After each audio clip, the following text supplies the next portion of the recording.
The World Health Organization just put out a brand new press release bragging about how they've teamed up with the World Trade Organization and the World Customs Organization to create 38 brand new custom codes for human vaccines, plus face masks, PPE, and ambulances. Let's dig in.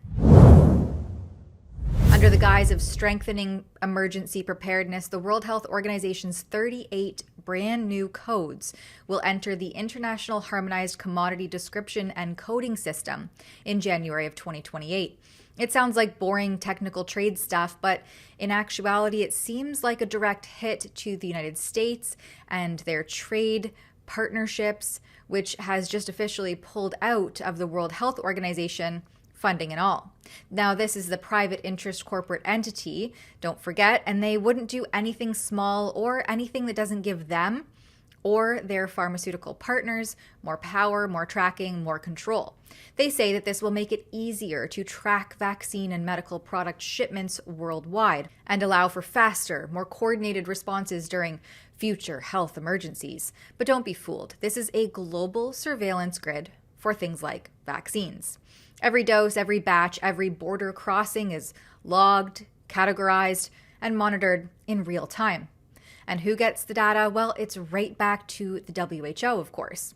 They openly admit they're using their MI4A platform. That stands for Market Information for Access peer system, which pulls data straight from member states or countries. So governments hand over their vaccine trade numbers, expected volumes, which diseases are vital to jab for. And suddenly, the WHO has an even clearer picture of every country's immunization program, stockpiles, and gaps.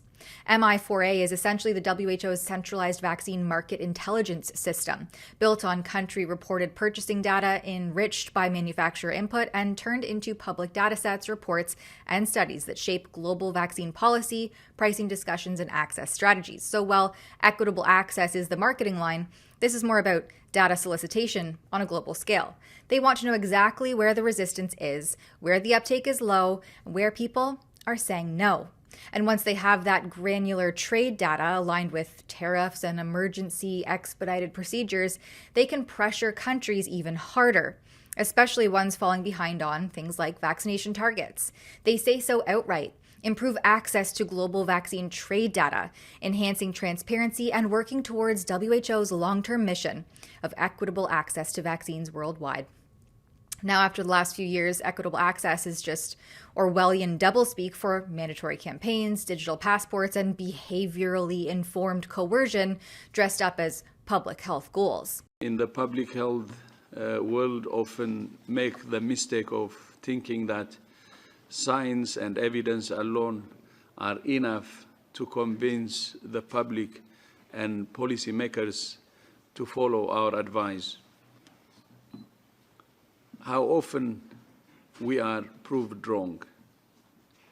The COVID-19 pandemic has been a powerful demonstration of the need to engage communities, understand their concerns and motivations, and adapt strategies accordingly.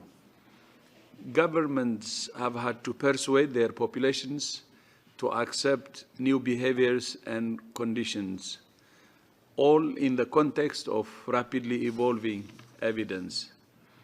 As part of our transformation, we created a new unit for behavioral sciences to integrate evidence about why people make the decisions they do into our programs and policy work. The idea came from Dr. Elena Altieri. Where is Elena? Is she here? Can you stand up so people can see you?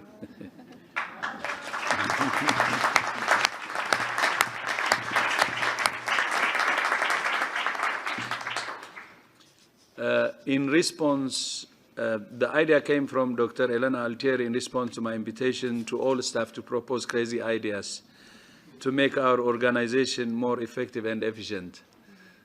And now they have the customs backbone to make it all happen. Remember how the WHO helped ram through experimental mRNA shots as essential during the last emergency? how they downplayed injuries, silenced questions, and pushed these products on kids with zero long-term data. Now they're quietly building the infrastructure to do it again, but this time smoother, quicker, with better tracking so no country can quietly opt out or slow walk the next rollout. They're doing it under the guise of not leaving them behind. It's emergency preparedness, all right, with permanent pandemic infrastructure. 38 new codes just for vaccines and related gear isn't a minor update, but rather it seems like it's laying the track for the next global injection campaign.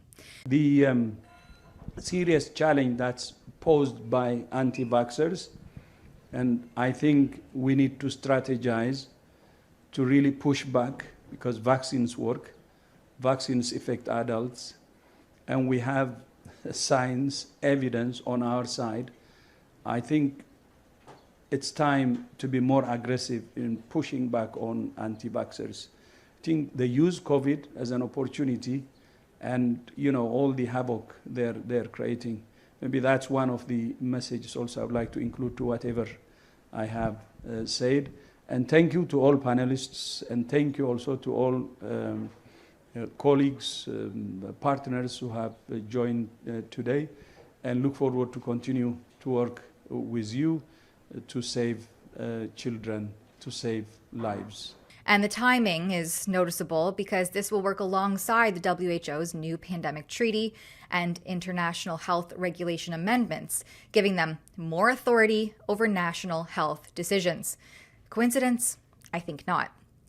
This is why informed choice matters more than ever. They want every vaccine shipment digitized and tracked so that they can monitor compliance like never before. They want the data, your country's data, your family's choices. Informed choice, though, isn't negotiable, no matter how many fancy new codes they invent. For Rebel News, I'm Tamara Ugolini. Our website at exposethewho.com features all the reports dedicated to showcasing what the World Health Organization is up to and who they really work for. To support this kind of journalism and this work, and check out more on this file, please head to exposethewho.com.